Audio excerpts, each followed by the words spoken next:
welcome to this quick tutorial where I'm going to show you how to build a calendar table in Power BI using DAX. So the first thing we want to do is open up Power BI and then go over to the left to the Data tab and click it. And then up here in the Home bar, I'm going to hit New Table. And I'm going to call this table Date.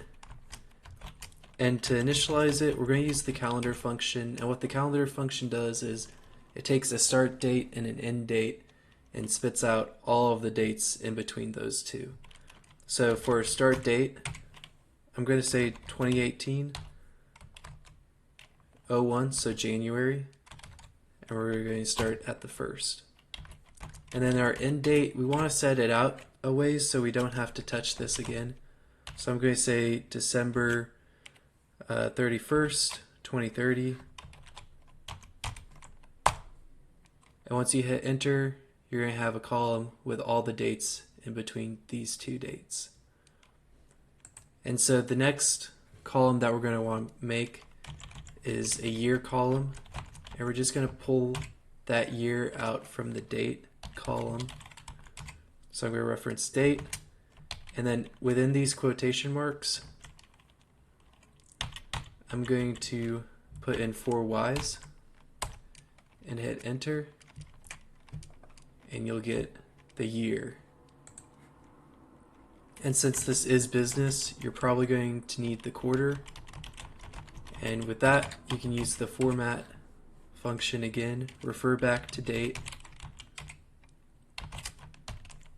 and inside the quotes, we're going to use Q. And that's how you get the quarter. And so what we're going to do is reference the month. And we're going to do this 3 ways. So the first way is by pulling the month number. So January would be 1, February 2. And the second way we're going to do this is by pulling the short month name. So I'm going to call this month short, and we're going to use the format again,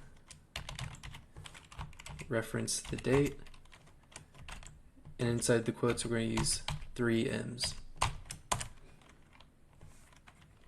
And I'm just going to copy all of this, hit new column,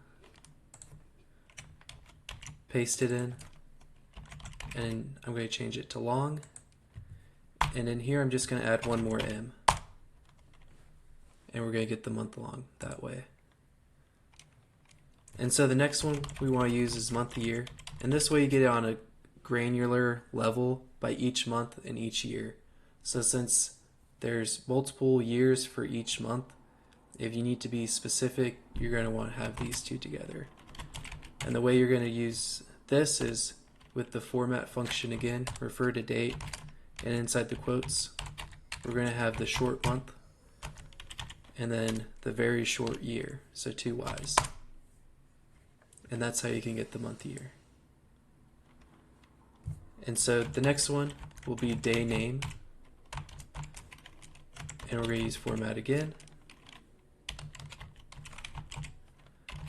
And inside the quotes, we're going to have 4 Ds.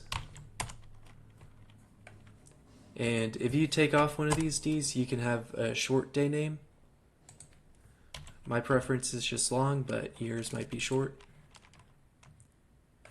And then the last one we want to have in here is day number.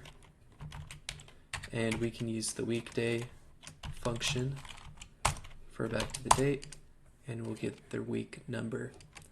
And you can add more to this, so you could, infer how to create business day calculations off of this. So if it's Saturday, it's not a business day. If it's Monday, it is a business day. But I'm going to stop it here and save that for another video. And there you have it. That's how you get a calendar table in Power BI using DAX.